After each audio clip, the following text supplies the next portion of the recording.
요한일서의 말씀을 통해서 하나님의 이루시는 구원의 세계를 보다 더 밝히 볼 수 있게 하시고 또 깨달을 수 있도록 은총을 베풀어 주심을 감사를 드립니다. 때에 따른 말씀으로 저희들에게 오늘도 허락하여 주셔서 깨어 근신하는 저희들 되도록 은혜 위에 은혜를 더하여 주시옵고 또 기름 준비한 다섯 처녀와 같이 주의 재림을 신부로 맞이할 수 있도록 은혜 위에 은혜를 베풀어 주옵소서. 성령 하나님께서 이 시간도 함께 하시고 인도하시고 또 역사하여 주옵소서. 예수 그리스도의 이름으로 감사하며 기도드립니다. 아멘.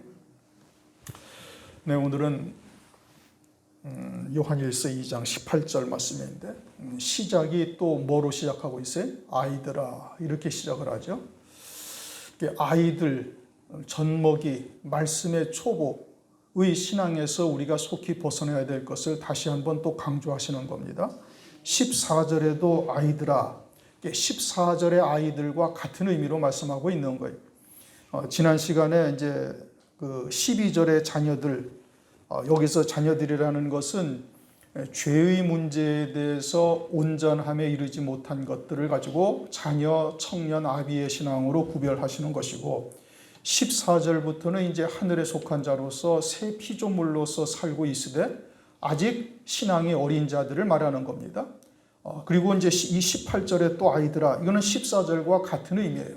그러므로 아이들아, 아직 신앙이 어린 자들은 이제 세상의 것에 아직도 연연해하고 있고 세상을 사랑하고 있고 세상에 속한 것들을 쫓고 있는 이와 같은 이제 하나님의 나라도 하늘에 속한 자로서 하나님의 나라가 무엇인지를 알기도 하고 태초부터 있는 생명의 말씀과 사귐도 있지만 여전히 세상에 속한 것에서 끊지 못한 이와 같은 신앙, 이게 이제 아이들의 신앙이죠. 거기에서 끊어져야만 이제 청년 그리고 아비의 신앙에까지 이를 수가 있는 거예요. 그리고 또 한 가지를 말씀하시는데 이제 오늘 적그리스도와 거짓말에 대해서 쭉 말씀하시는 겁니다. 그러니까 아이의 신앙은 적그리스도와 거짓말에 대해서 정확한 분별을 가지고 있지를 못하는 거예요.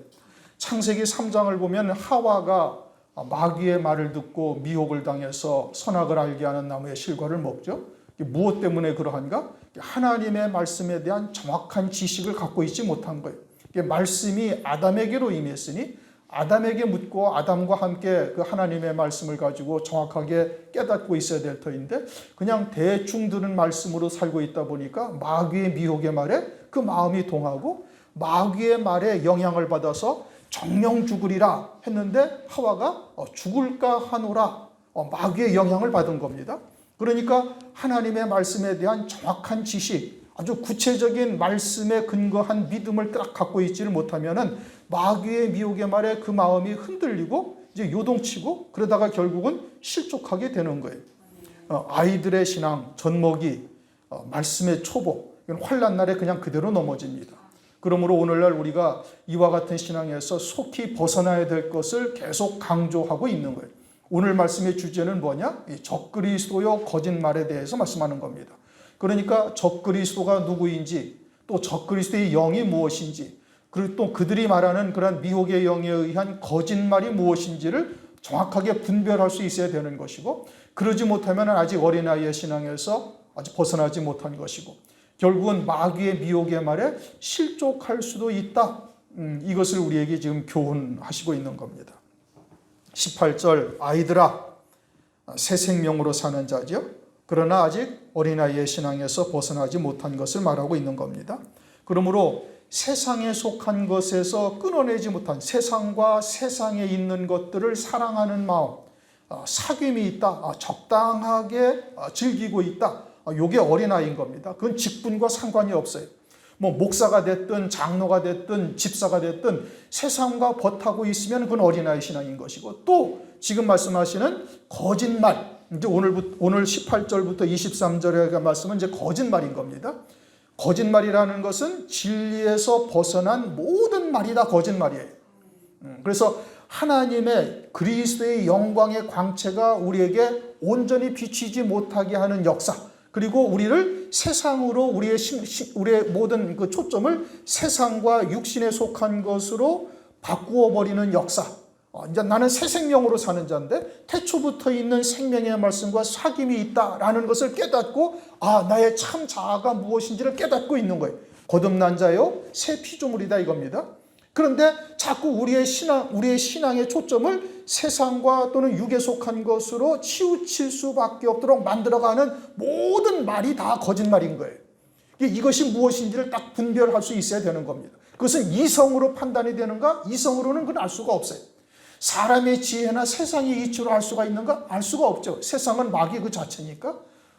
그러니까 이것은 오직 영으로만 분별이 되는 것이고 그것은 말씀으로만 분별되는 거예요. 말씀이 하나님이요. 말씀이 성령이시니 말씀으로만 또 분별이 되는 거예요. 그러니 무엇이 진리인지를 정확하게 분별하고 있지 못하면 이제 이와 같은 적그리스도 거짓말에 이제 넘어갈 수가 있다. 이것을 말씀하고 있는 겁니다. 아이들아, 직분과 상관이 없는 겁니다. 목사들도 수없이 많은 자들이 이 어린아이의 신앙에서 벗어나지 못한 자들이 많이 있고 아예 여기에 이르지도 못하죠. 여기에 이르지도 못하고 지금 12절에 자녀들아에서 머물고 있는 거예요. 때로는 천국 갔다 천국에 천국에 이르렀다 말을 하기도 하고 또 때로는 잘못하면 지옥에 간다. 이건 아직 자녀의 신앙에도 이르지 못한 거예요. 12절에도 이르지 못한 것을 말하고 있는 것이죠. 그러면서 아이들아 이것이 마지막 때라 적그리스도가 이르겠다 함을 너희가 들은 것과 같이 이제 주님께서 말씀하신 거죠. 언제 말씀하셨는가? 마태복음 24장에서 세상 끝과 주의 재림의 때에 어떤 일이 있을 것인가를 묻습니다. 그때가 마지막 때죠. 그리고 그때 창세 이래 없던 환란이 있을 것을 주님께서 말씀하시고 그때 등장하는 자가 적그리스도죠. 계시록 13장 7머리 10뿔 짐승인 겁니다. 그리고 그 정확한 때를 무화과 나무의 비유로서 우리에게 말씀하셨어요. 무화과에 잎이 나고 여름이 오면 그때는 이제 끝이다. 주의 재림이 문 앞에 이르렀다. 그런데 그 무화과 나무가 일반 무화과 나무를 말하는 것은 절대 아니죠. 일반 무화과 나무라면은 주님이 이 땅에 오신 지 벌써 2000번이나 넘게 무화과 나무가 잎이 났고 부성해졌다가 또 잎이 지고 하기를 2000여 번을 벌써 반복을 한 거예요. 그러니까 그것은 일반 무화과 나무를 말하는 것이 아니죠. 마태복음 21장 18절 이하에 보면 주님이 시장하셔서 무화과 나무에 가서 열매를 구하는데 열매가 없어요. 그러자 그 무화과 나무를 저주하시니까 그 무화과 나무가 뿌리까지 말랐어요. 그런데 마가복음 11장 13절 말씀에는 뭐라고 말씀하고 있는 거니? 똑같은 비유를 그 상황을 설명하시면서 이는 무화과의 때가 아님이라. 그럼 주님은 조물주여 창조주신데 무화과 열매가 열릴 때인지 아닌지를 모르고 가셔서 무화과 나무에게 열매를 구하셨나요? 어거지 부리시는 주님이십니까? 심술이 나가지고 가가지고 무화과 나무한테 열매를 구했는데 없으니까 저주하니까 뿌리까지 말라버렸다? 그런 얘기가 아니죠. 이스라엘 백성들은 자기 백성들에게 주님이 오셨는데 그들이 영접지 아니하니 그들이 영생의 열매가 맺히지를 못하는 겁니다. 포도나무, 무화과 나무는 이스라엘을 상징하고 있는 것이에요. 그러니까 이 무화과 나무라는 것은 이스라엘 민족, 이스라엘 나라를 상징하고 있는 것이고 그 이스라엘이라는 나라가 전 세계의 역사에서 서기 70년 완전히 나라가 소멸되었죠. 민족도 온 세상으로 다 흩어지고 나라는 완전히 사라져서 없어졌는데 그것이 1948년 느닷없이 독립을 한 겁니다. 그러니까 세계사에 유일무이한 일이 벌어진 거예요. 그러니 하나님께서 이스라엘을 독립시켜서 무화과 나무의 표징이 실제로 우리나라 이 땅에 이루어지고 있음을 우리에게 보여주신 것이죠. 그 말씀은 호세아서 6장 1절 2절 이틀이 지나면 여호와께서 우리를 찢으셨으나 이틀이 지나면 우리를 살리시리라. 그리고 제3일에는 하나님 앞에 살리라. 이렇게 말씀을 하셨어요. 호세아는 주전 한 700여 년 전 사람인 겁니다. 700년 내지 800년 가까이 이제 살던 사람인데 그러면은 그 호세아가 그렇게 하나님의 말씀을 예언하고서 이틀이 지나서 이스라엘이 찢겨졌나요? 그렇지 않잖아요. 그러니까 그것은 무엇을 말하는 거냐? 주의 초림으로부터 이틀이 지난 때에 이스라엘 백성들이 다시 살리심을 받게 되어질 것을, 즉 주님을 십자가에 못 박고 그 죄로 인해서 나라가 완전히 소멸되어지고 1948년 즉 하루가 천년 같고 천년이 하루 같은 이 한 가지를 잊지 말라 하셨으니 그렇게 이틀 후에 그들이 살리심을 받게 되어질 것을 예언하셨고 그 말씀대로 이루어진 거예요. 또 아모스서 8장 1절 2절 보면은 아모스에게 여름 실과를 한 광줄이 보이시면서 아모스야 네가 뭐를 보냐? 여름 실과를 보나이다. 아 그러냐? 그러면 여름이 이르게 되어지면 내 백성 이스라엘의 끝이 이르렀다라고 말씀을 하셔요. 그러면 아모스도 역시 비슷한 호세아 선지자나 비슷한 시대에 살았던 선지자이니 그러면 여름은 그때로부터 지금도 한 2700~800여 번이 왔어요. 그럼 이스라엘의 끝이 이르렀느냐? 그것이 아니죠. 그러니 아모스서에서 말씀하신 여름이라는 것은 무엇을 말하는가? 그건 무화과 나무의 비유로서 말씀하신 그 여름을 말하는 것이고 그러면은 하나님의 백성, 즉 영적인 이스라엘이든 육신적인 이스라엘이든 다 끝이 이르렀음을 말씀하고 있는 것이고 그 이스라엘이라는 나라가 1948년 독립을 해서 그 나라는 뭐 상당히 작은 나라인데 오늘날 아주 세계적인 강국이 되어져 있고 어느 나라도 그 나라를 함부로 어찌할 수 없는 핵을 가지고 있죠. 전 세계의 경제권을 그들이 좌지우지할 정도로 영향력을 가지고 있죠. 그러니까 이스라엘이라는 나라가 이미 여름이 된 것이에요. 여름이 되었으면은 무화과 나무의 비유가 이루어졌으면은 그러면은 주의 재림이 문 앞에 이르렀다. 그리고는 마태복음 24장 34절에 이 세대가 지나기 전에 이 일이 이루리라 이렇게 말씀을 하셨어요. 이 세대라는 것은 한 세대를 말하죠.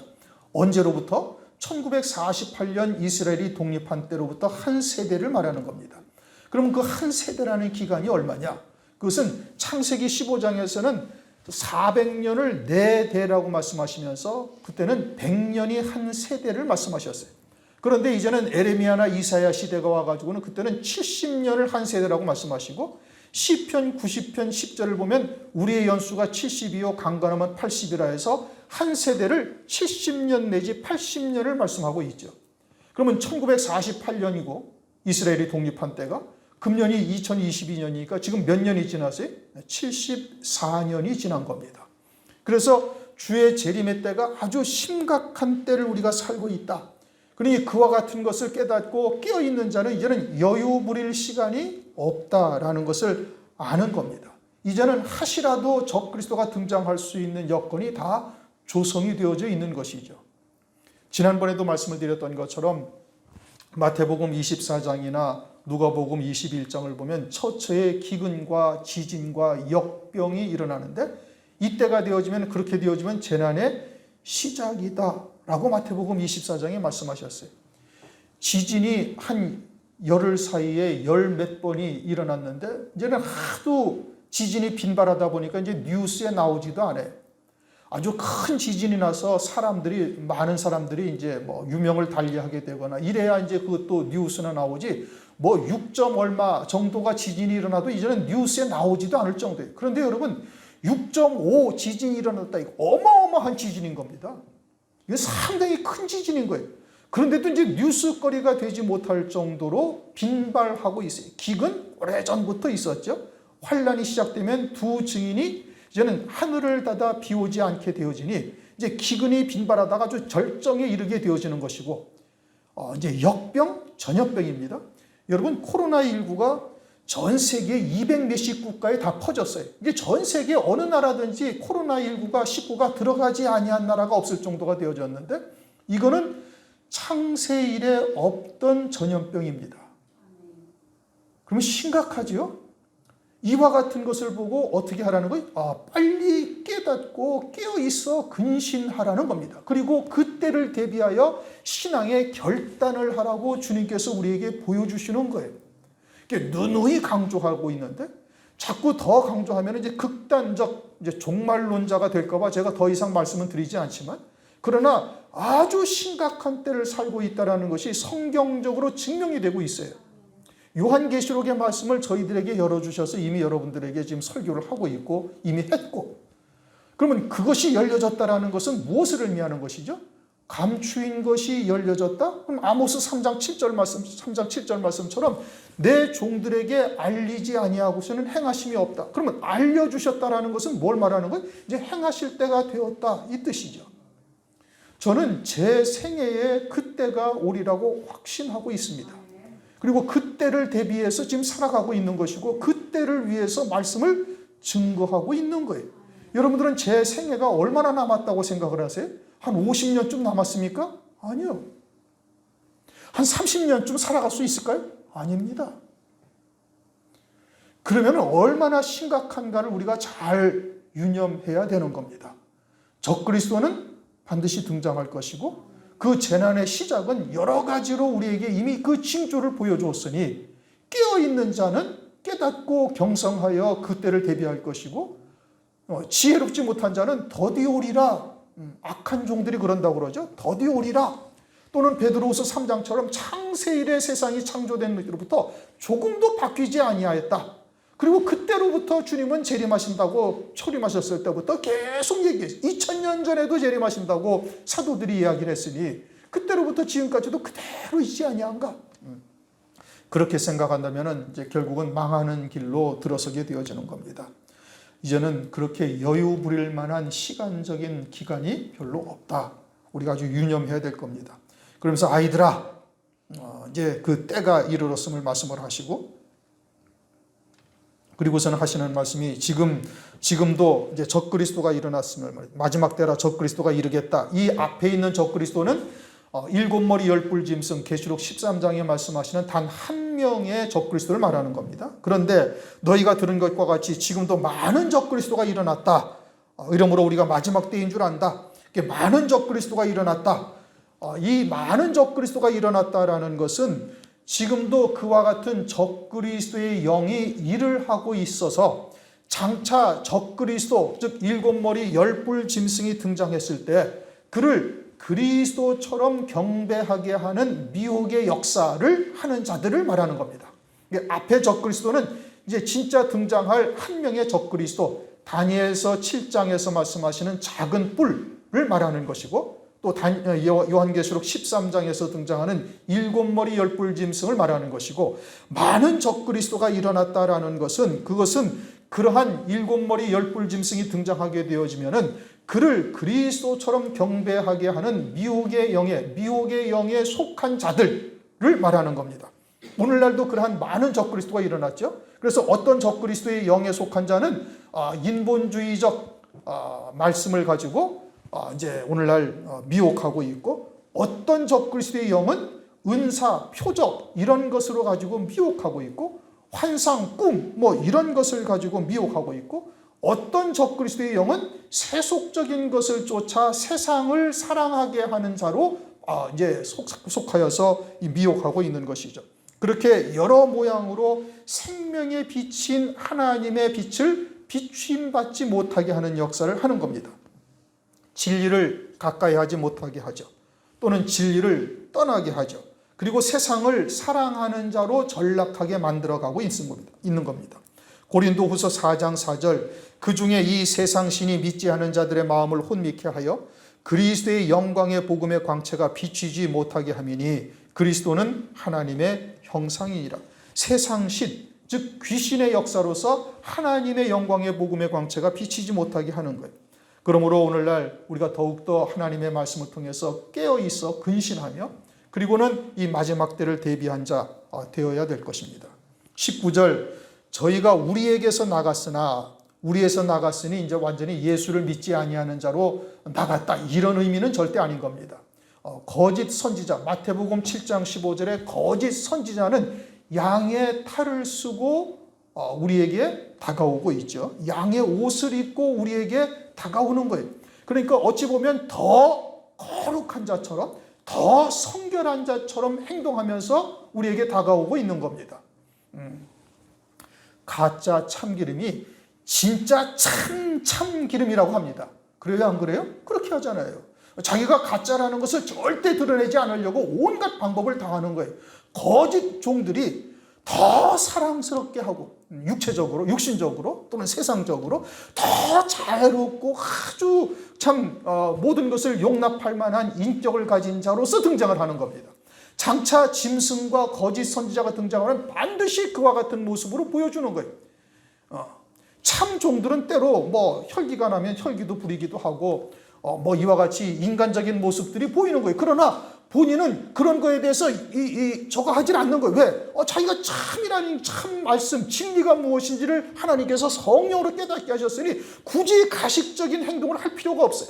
그리고는 점진적으로 그리스도의 형상으로 세워져 가면 그런 것은 자연적으로 소멸될 것이고 하나님께서 하나님의 뜻을 반드시 이루어갈 것이니 하나님께서는 요셉의 두려운 마음을 통해서도 하나님의 뜻을 이루어 가시는 거예요. 그러니까 자기의 신앙에 맞도록 성령의 충만함을 입고 그리고 그에 따른 인도함을 받으면 그것으로 족한 거예요.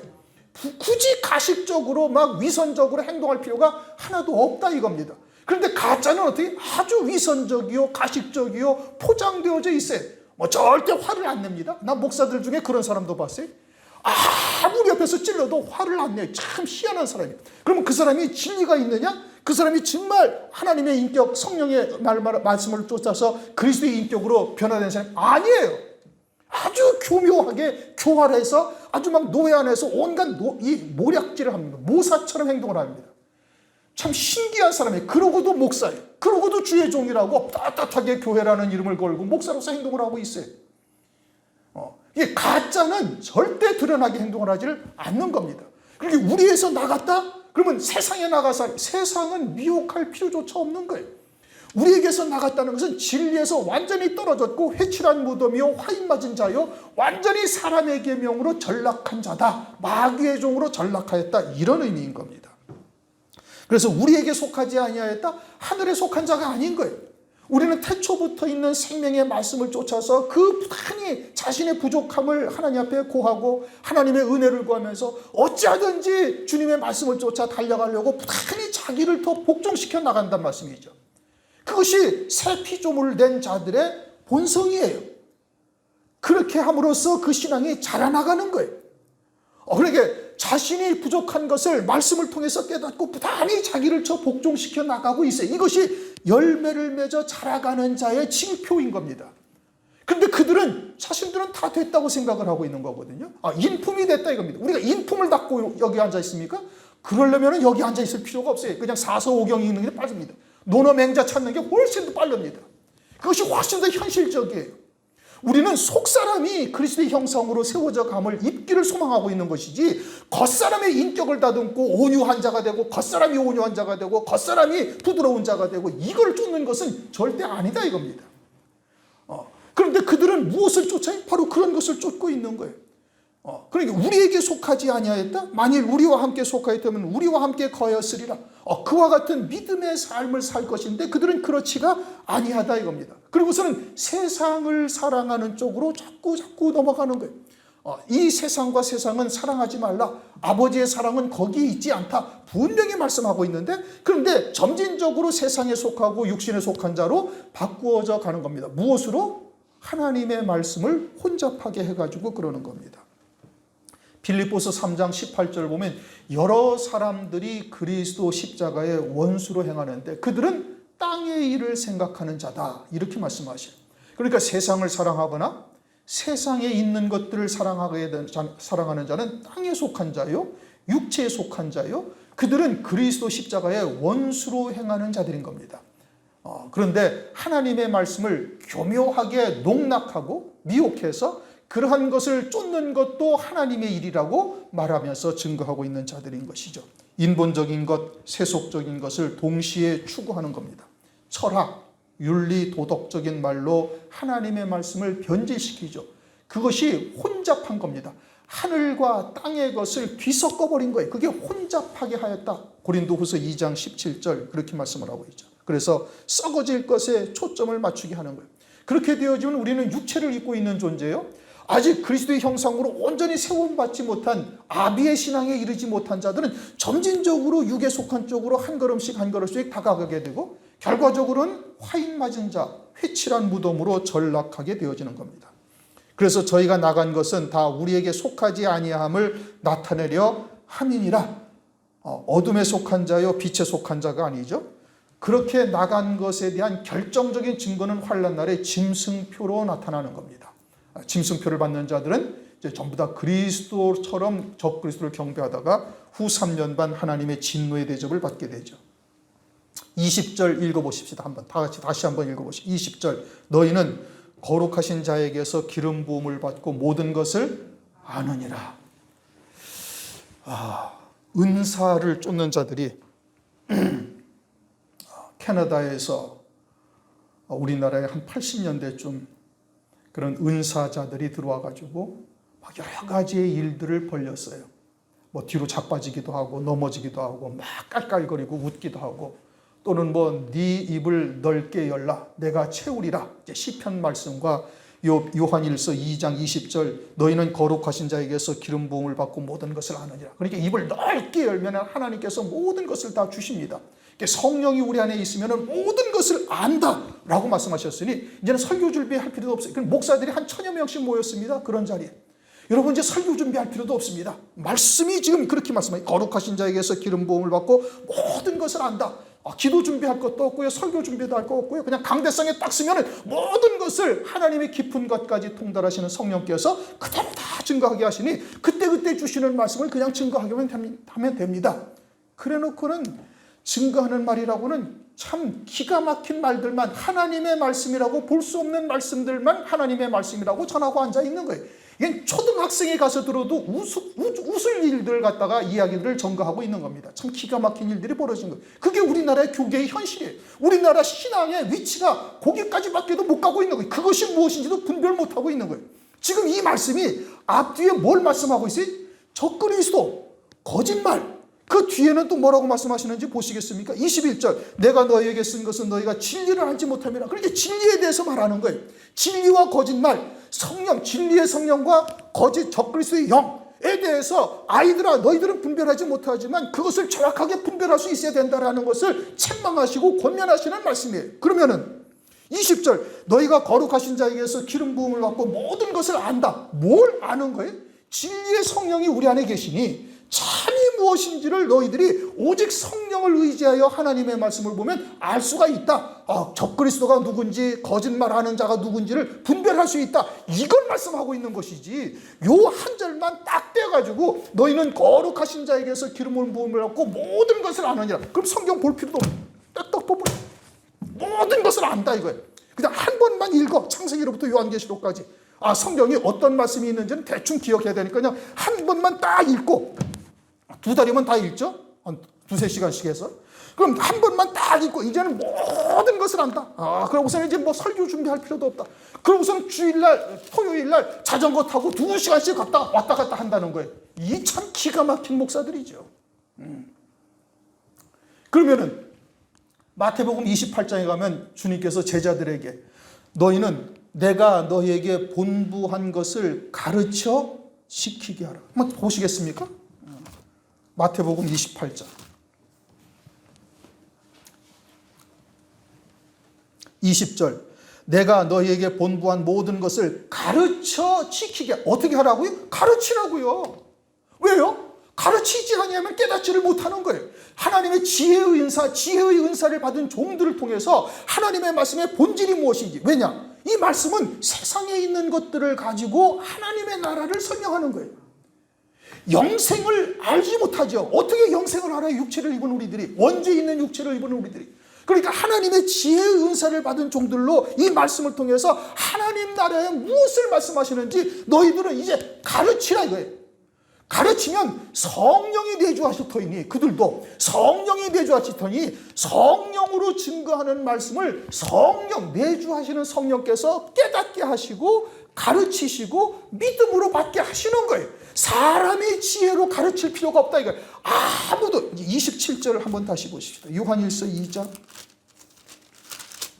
27절 너희는 주께 받은 바 기름 부음이 너희 안에 거하나니 아무도 너희에게 가르칠 필요가 없다. 그러니까 사람의 지혜나 사람의 지식으로서는 아무도 너희를 가르쳐서는 안 되고 가르칠 필요도 없다 이거예요. 왜요? 성령께서 가르치셔야지. 성령이 하나님이시니 성령께서 하나님께서 이루시는 구원의 세계를 말씀을 통해서 들춰내시고 지혜의 은사를 받은 종으로부터. 그리고서는 그것을 증거할 때 내주하시는 성령께서 그것을 가르치신다 이겁니다. 그리고 마음에 새기시고 그것을 생각나게 하시는 거예요. 요한복음 14장 26절 말씀처럼.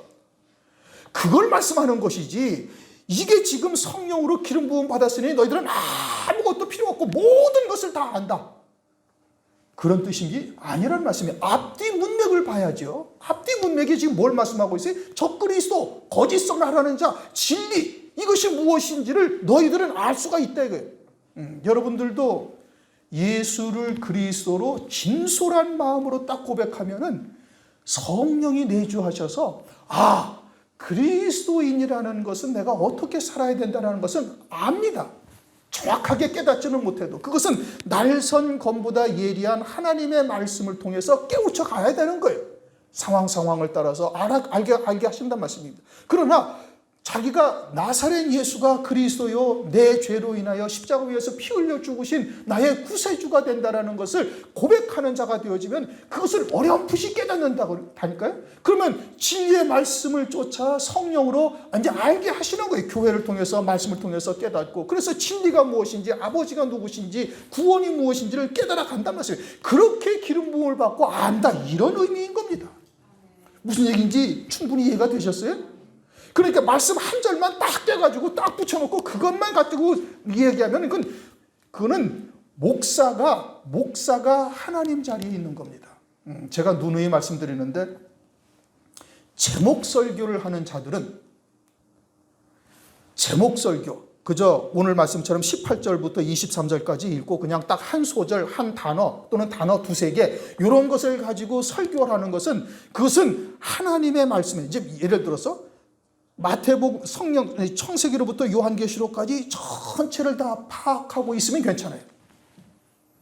그러면 하나님의 뜻에서 벗어나지 아니하니까 할 수가 있어요. 그러나 그러지 아니한데 그럼에도 불구하고 그렇게 설교를 한다면 그것은 하나님의 말씀이 아니라 자기의 말입니다. 그건 사람의 말이에요. 그건 얼마든지 하나님의 말씀을 지 원하는 대로 편집해서 짜가지고 증거할 수가 있다 이겁니다. 그것은 하나님의 뜻과는 전혀 다른 쪽이 되는 거예요. 그건 사람의 계명이죠. 그건 자기의 이야기지 하나님의 말씀이 절대 아닌 겁니다.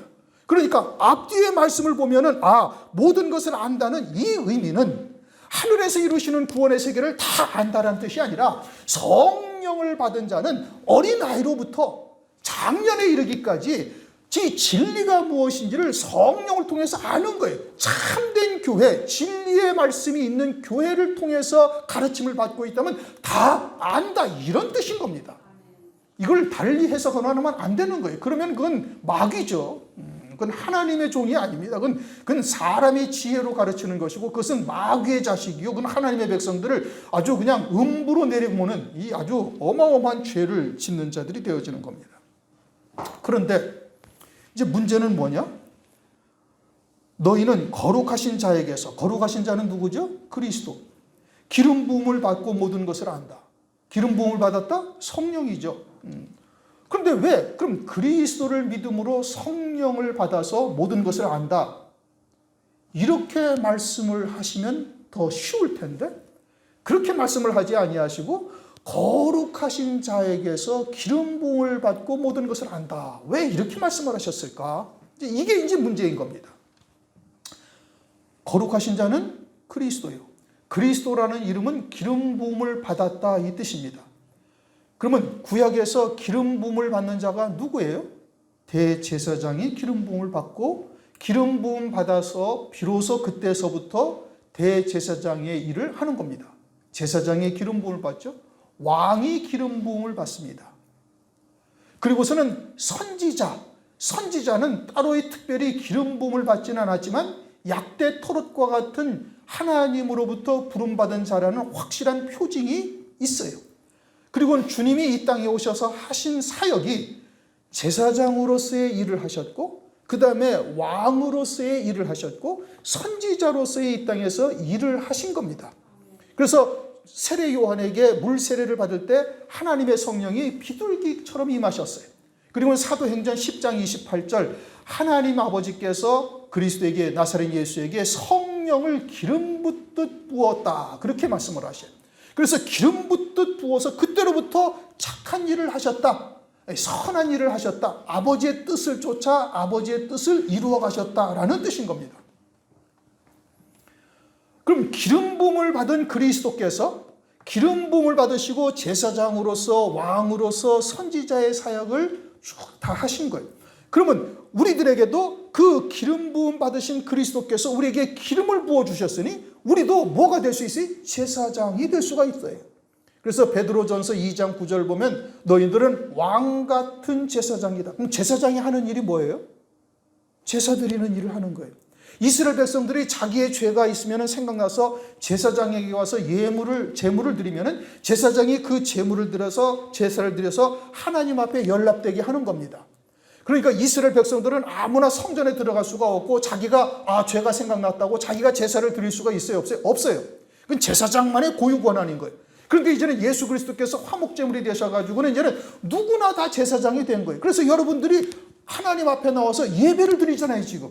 예배를 드리면서 아버지께 어떻게 기도해? 하나님께 뭐라고 해요? 아버지. 아버지 앞에 아들로서 나와서 예배를 드리고 있는 거예요. 그러니까 이제는 누구나 하나님 아버지 앞에 그냥 은혜의 보좌 앞에 누구나 담대히 나갈 수가 있는 거예요. 그러니까 우리가 기름 부음 받으신 거룩하신 자로부터 기름 부음을 받고 우리도 기름 부음 받으신 그리스도와 같이 우리도 제사장이 되어져서 하나님 앞에 제사를 드릴 수 있다. 예배를 드릴 수 있다. 이 뜻인 겁니다.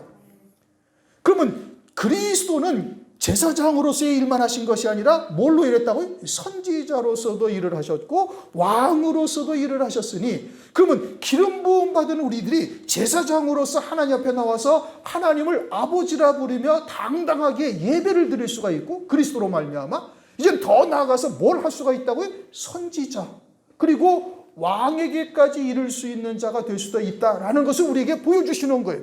그러면 선지자는 하나님께서 이루실 구원의 세계를 깨달아서 증거하는 자인 겁니다. 전하는 자, 먼저 깨달아서 전하는 자죠. 그것은 장차 주의 재림의 때에 있게 되어질 두 증인들이 그와 같은 자리에 있을 것이요. 왕은 주님과 함께 그 뒤를 쫓아 흰 말을 타고 희고 깨끗한 세마포를 입고 첫째 부활의 영광을 입고 천년 왕국에서 1000년 동안 왕으로 다스리는 자들이 그와 같은 자리에 이르는 거예요. 그러면 그리스도로 말미암아 우리가 기름 부음을 받아서 제사장, 왕, 선지자와 같은 자리에 이르게 되어진다면 그것은 어린아이의 신앙에서 온전히 벗어나서 아비의 신앙에까지 장로의 신앙에까지 이른 자들이 될 수 있음을 우리에게 계시해주고 있는 겁니다. 그러면서 아이들아 너희들은 속히 그와 같은 자리에서 벗어나서 어떻게 된다? 제사장과 같은 자리, 그리고는 선지자와 같은 자리, 왕과 같은 자리에까지 이룰 수 있도록 하나님께서 은혜를 우리에게 베풀고 있으니 그러한 믿음의 자리에까지 이르게 되어질 것을 우리에게 계시하고 있는 겁니다. 요한복음 14장 26절 보혜사 곧 아버지께서 내 이름으로 보내실 성령 그가 너희에게 모든 것을 가르치시고 내가 너희에게 말한 모든 것을 생각나게 하시리라. 그래서 열매를 맺어 자라가게 하신단 말입니다. 요한복음 16장 13절 그러하나 진리의 성령이 오시면 그가 너희를 모든 진리 가운데로 인도하시리. 모든 진리 가운데로 인도하셔서 어디까지 이르게 하셔요? 하나님 보좌 우편 영광의 자리까지. 그것은 다시 말하면 두 증인과 또는 그에까지 이르지 못한다 할지라도 첫째 부활의 영광에 이르는 자가 되어지면 다 같은 새 예루살렘 성 안에 있는 것이고 그들은 하나님의 영광 그리스도와 함께한 후상 그리스도와 함께한 영광의 자리에 함께 앉는 자가 되어지는 거예요. 장성한 분량이죠. 아비의 신앙이죠. 장로의 자리에 있는 자들이 되는 겁니다. 그러니 거룩하신 자로부터 기름 부음을 받아서 모든 것을 안다? 그럼 거짓말이 무엇인지 적그리스도의 영이 무엇인지를 분별할 수 있을 뿐 아니라 진리 가운데로 우리를 인도하셔서 온전함에 이르기까지 우리를 세우시는 역사를 하나님께서 우리에게 은혜로 베풀어 주신다. 이것을 말씀하고 있는 겁니다. 21절 내가 너희에게 쓴 것은 너희가 진리를 알지 못함을 인함이라. 인함이 아니라 너희가 알물 인함이요. 이제 성령 안에서 진리가 무엇인지를 알죠. 태초부터 있는 생명의 말씀과 사귐이 있는 것으로부터 시작해서 이제는 왕이요 제사장이요 선지자에 이르는 길까지 깨닫게 하시고 인도하시는 역사를 알고 있다 이겁니다. 진리를 안다 이거예요. 그리고 세상이나 세상에 있는 것은 하나님의 아버지의 사랑이 그곳에 있지 아니하니 그런 것과 이제는 벗되어서는 아니 된다는 것을 깨닫고 있다 이거죠. 그러니 모든 거짓은 진리에서 나지 않음을 인함이라. 그러니까 거짓말과 진리는 완전히 다르고 확연하게 구별되는 겁니다. 그러니까 무엇이 진리인지를 정확하게 깨닫게 되어지면 거짓말도 자연히 분별할 수 있게 되는 것이죠. 거짓말은 세상과 세상에 있는 것들을 쫓게 하는 겁니다. 또 거짓말은 하나님의 말씀을 빙자해서 육신에 속한 것들로 속할 수밖에 없도록 만들어가는 것이죠. 그래서 땅의 일들을 생각하게 하고 또는 인품, 인격 이런 것들로 우리의 하나님의 말씀을 바꿔버리는 것이죠. 그것은 구약에서도 늘 있었던 것입니다. 그 사람의 계명이라는 것은 결국은 구약에서 있었던 일이고 오늘날도 그와 같은 일들이 그대로 이루어지고 있음을 초림을 통해서 우리에게 계시해주고 있는 겁니다. 22절 거짓을 말하는 자가 누구뇨? 예수께서 그리스도이심을 부인하는 자가 아니뇨? 자, 이제 이 말씀이 좀 어렵죠. 거짓말은 뭐라고요? 예수가 그리스도이신 것을 부인한다는 거예요. 그럼 오늘날 교회 안에서 예수가 그리스도이신 것을 부인하는 자가 어디에 있어요? 다 예수가 그리스도이신 것을 다 인정을 하고 그것을 믿고 하나님 앞에 예배를 드리고 나오고 있는 것 아니겠어요? 그럼 교회 안에서는 거짓말하는 자가 없다는 뜻이냐? 이것도 또 말이 안 되죠. 마태복음 7장 15절에 노략질하는 이리들은 양의 옷을 입고 다가오니 그리스도인처럼 들어와서 이제 미혹의 역사를 하고 있다, 거짓말을 하고 있다 이겁니다. 거짓 선지자가 그러하다고 그래요. 그러면 무엇을 의미하는 거냐? 안 찾아봐도 알죠. 마태복음 15장 8절 9절을 보면 이렇게 말씀하세요. 당시 유대인들에게 주님께서 말씀하시는 겁니다. 너희들은 하나님을 섬기는 것 같지만 그 마음은 하나님에게서 멀다. 사람의 계명으로 하나님을 헛되이 경배하고 있다 이겁니다. 당시 유대인들이 얼마나 철저히 하나님을 섬겨요. 율법을 쫓아 바리새인 사두개인으로 나누어져서 아주 철저하게 율법을 지킵니다. 안식일 날 얼마 이상 거리는 가서는 안 된다. 부엌에 불도 피우지 말라 했으니 금요일 날 모든 음식을 다 만들어 놓고 주일날은 부엌에 불도 피워서는 안 된다. 무거운 것도 얼마 이상의 무게를 들고 가면 그건 일이다. 그러니까 무게도 제한하고 다닐 수 있는 거리도 제한하고 그래서 철저하게 율법을 지켜요. 그러니까 하나님을 섬기는데 자타가 인정하는 하나님의 백성인 겁니다. 그런데 그들은 중심은 하나님에게서 멀다 이거예요. 왜? 사람의 계명으로 하나님을 헛되이 경배하고 있다라고 주님께서 책망을 하셔요. 그리고 그들은 결국은 나사렛 예수를 그리스도로 영접지 아니하고 조롱하고 비방하다가 결국은 십자가에다가 못 박아서 하나님의 이름으로 십자가에 못 박아 죽입니다. 누가? 하나님의 백성인 유대인들이. 그들은 중심으로 하나님을 섬기는 것이 아니다 라고 주님께서 딱 확정지어서 단언을 하셨어요. 왜냐? 사람의 계명으로 하나님을 헛되이 경배하고 있으니 너희들은 외적으로는 하나님을 잘 섬기고 아주 신실한 자들처럼 보이지만 실상은 하나님을 섬기는 자들이 아니요 너희는 너희 아비 누구에게서 났다? 마귀에게서 났다. 그들의 특징이 뭐예요? 사람의 계명으로 섬기는 겁니다. 오늘날도 사람의 계명, 다시 말하면 철학이나 또는 윤리도덕과 같은 말, 그래서 생활교훈, 육신의 경건을 쫓고 있는 자들 또는 세속적인 기복적인 신앙관을 추구하는 이와 같은 잘못된 혼잡된 말, 누룩이 섞인 떡 이런 것으로 섬기는 자들이 되어지면 그건 하나님을 섬기는 것이 아니다 이겁니다. 그들은 거짓말을 하고 있고 예수가 그리스도이신 것을 부인하는 자들이다 라고 말씀하고 있는 거예요. 무슨 얘기인지 이해가 되셨습니까? 그것을 마태복음 15장 유대인들을 통해서 나사렛 예수가 그리스도이심을 부인하는 자가 오늘날 누구냐라는 것을 말씀하고 있는 겁니다. 그게 거짓말이요. 그게 혼잡한 말이요. 그게 적그리스도의 영이요. 미혹의 영이요. 그것은 하나님의 원수 자리에 있는 거예요. 그리스도의 십자가의 원수요. 땅의 일들만 생각하는 자예요. 바리새인들도 결국은 돈을 좋아하죠. 누가복음 16장 14절인가? 바리새인들은 돈을 좋아하는 자라. 이게 사두개인이고 바리새인이고 외형적으로는 신실한 하나님의 백성들처럼 보이지만 실제로는 전부 다 세속적인 것에, 육신적인 것에 또는 세상의 것에서 벗어나지 못하고 있는 자들인 것을 말씀하고 있는 겁니다.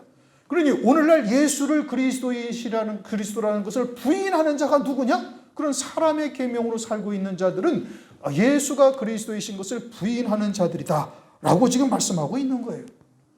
이것은 성경적으로 성경에서 확정되어져서 말씀하고 있는 겁니다. 그러니까 부인할 수가 없어요. 나는 예수님이 그리스도인 것을 철저히 믿습니다. 아무리 자기는 그렇게 말한다 할지라도 성경에서 그와 같은 잘못된 혼잡된 말로 살고 있는 자들은 그건 예수를 부인하는 자라고 확정하셔서 말씀하고 있는 겁니다. 그 다음 아버지와 아들을 부인하는 그가 적그리스도니, 이제는 하나님과 그리스도를 말하는 것이 아니라 아버지와 아들이에요. 아버지와 아들. 그건 아버지가 그 생명으로 낳은 것을 말하는 겁니다. 다른 말로 하면 태초부터 있는 생명의 말씀으로 우리가 그런 그리스도와 사귐이 있다라는 것을 부인하는 거예요. 그러니까 자기는 육신의 부모를 쫓아서 이 땅에 왔고 이 세상에서 예수를 믿어 구원받았고 내가 예수를 믿어 구원받고 내가 충성 헌신하여 복과 상급과 영광을 얻는다. 그래서 육으로 사는 자가 되어 있음을 나타내고 있는 겁니다. 우리는 하늘에서부터 이미 창세전부터 그리스도와 함께 하나님의 생명으로 우리를 낳은 자라는 것을 깨닫고 있고, 창세전에 그리스도 안에서 구속하실 뜻대로 멜기세덱으로 이루신 구원을 우리에게 은혜를 산 자가 되게 하시고, 그리고 그 구원을 온전케 하시려고 그리스도께서 이 땅에 오셔서 피 흘려 속죄의 구원을 이루셨음을 믿는 거예요. 그래서 부단히 그 하늘에 속한 생명으로 살고자 자신을 복종시켜 나가는 것이고, 저들은 육체로 이 땅에 와서 육체로 사는 자들이요. 그리고 자기가 예수를 믿었고 내가 충성 헌신한다고 하는 것이죠. 우리는 모든 구원이 하나님으로부터 시작해서 하나님에 의해서 끝나는 자요. 그러니 모든 구원이 은혜라는 것을 우리가 고백하며 절절히 자신을 철저히 십자가에 못 박고자 노력하며 달려가는데, 저들은 자기가 충성하고 자기가 열심을 내고 자기가 예수를 믿어서 구원이라고 생각하는 자들이다 이겁니다. 그건 아버지의 아들, 아버지와 아들을 부인하는 거예요. 예수 그리스도는 모든 그리스도인의 대표죠. 우리가 누군지를 그리스도를 통해서 보여주시는 겁니다. 히브리서 2장 11절, 거룩하게 하시는 자와 거룩하게 함을 입은 자들이 다 하나에서 난지라. 그러므로 우리를 형제라 부르시기를 부끄러워 아니하신도다. 그러니 나나 그리스도나 다 누구에게서 나왔어요? 아버지에게서 나온 거예요. 아버지께서 낳으셨다. 요한복음 1장 13절, 이는 혈통으로나 육정으로나 사람의 뜻으로 나지 아니하고 아버지께서 낳으신 자들이다 라고 분명히 말씀하고 있죠. 그것을 부인한다 이겁니다. 23절, 아들을 부인하는 자에게는 또한 아버지가 없으되.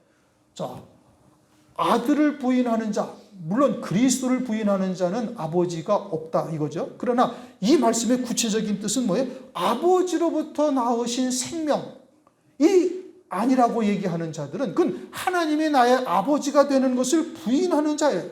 그건 아버지가 없는 것이죠. 그러나 아들을 시인하는 자, 그리스도께서 내가 곧 길이요 진리요 생명이다. 길이란 말이에요. 우리가 어디로부터 왔고 왜 이 땅에 살다가 어디로 가는지를 주님이 다 보여주신 거예요. 그리고 그의 입에서 나오는 모든 말씀이 진리요, 주님이 걸어가신 길이 진리라는 것을 우리가 알고 있죠. 그러면 우리도 아버지에게서 나와가지고 세상에 왔고 세상에서 아버지의 뜻을 이루고 다시 아버지께로 돌아갈 자들이라는 것을 우리가 알아야 되는 것이죠. 그것을 부인하는 자는 아버지도 없고 아들도 없는 자다. 그래서 아들을 시인하는 자에게는 아버지가 있고 아들을 부인하는 자에게는 또한 아버지가 없다라고 말씀하고 있는 겁니다. 말씀이 좀 어렵죠. 그러나 이와 같이 하나님의 말씀이 아주 정밀하고 세밀한 거예요. 그것을 온전히 깨닫고 말씀을 통해서 확인돼야 우리의 신앙이 흔들리지 아니하는 겁니다. 어떤 역경이 다가오거나 또는 미혹의 역사가 우리에게 다가온다 할지라도, 때로는 고난이 힘들어져서 막 이제 슬럼프에 빠져서 주저앉고 싶을 때에도 말씀으로 인해서 힘을 얻고 다시 살아날 수가 있는 거예요. 말씀이 없는 막연한 신앙은 그거는 백전백패요, 짐승표를 받고 멸망으로 끝나고 마는 겁니다. 적그리스도의 영은 오늘날도 활동하고 있습니다. 사람의 계명으로 하나님의 백성들을 세상에 속하게 하고 땅에 속하게 하는 자로 바꾸어버리는 역사를 하고 있죠. 그러므로 진리가 무엇인지를 우리가 정확하게 깨달아야 되는 거예요. 진리의 말씀이 무엇이냐? 진리의 성령께서 하나님의 온전하신 뜻이 무엇인지를 우리에게 알게 하시는 겁니다. 그리고 그와 같이 적그리스도는 세상과 세상에 있는 것들을 사랑하도록 바꾸어 버리는 거예요. 그리고 세상도 역시 마찬가지로 우리를 육에 치우칠 수밖에 없도록 환경을 조성해 가고 있는 겁니다. 20절 말씀이 무엇을 의미하는지를 우리가 잘 깨달으셔야 돼요. 기름 부음 받은 자에게서 기름 부음을 받아서 거룩하신 자에게서 기름 부음을 받았으니 모든 것을 안다. 그것은 우리가 아이와 같은 신앙에서 벗어나서 이제는 제사장으로 그리고 왕으로 선지자와 같은 자리에까지 이룰 수 있는 성령의 역사가 우리 안에 있음을 우리가 깨닫고 부단히 자기를 복종시켜 그와 같은 영광의 자리에 이르실 수 있기를 주님의 이름으로 축원합니다. 기도하겠습니다. 하나님 감사합니다. 오늘도 요한일서 말씀을 통해서 우리가 진리가 무엇인지를 보다 더 구체적으로 또 주밀하신 하나님의 말씀을 통해서 깨닫고 또 믿음으로 하나가 되어져서 이제는 청년 그리고 아비의 신앙에까지 이르는 자 될 수 있도록 은총을 베풀어 주시옵고 또한 거룩하신 자에게서 기름 부음을 받았다는 뜻이 이제는 제사장이요 또 선지자요 왕으로까지 이룰 수 있는 진리 가운데로 인도함 받는 역사가 있음을 알게 하심을 감사를 드립니다. 또한 이제 시대의 표적을 보니 여름이 이미 이르렀고 주의 재림이 문 앞에 이르렀을 뿐 아니라 이 세대의 끝자락에 우리가 살고 있음을 깨달았고 창세 이래 없던 역병을 통해서 하나님께서 빛으로 비추신 역사를 보게 하신 것을 감사를 드립니다. 더욱 깨어 근신하는 자요 기름 준비한 처녀와 같은 자리에 우리가 다 서는 자 될 수 있도록 속히 은혜를 베풀어 주시옵소서. 예수 그리스도 이름으로 감사하며 기도드립니다.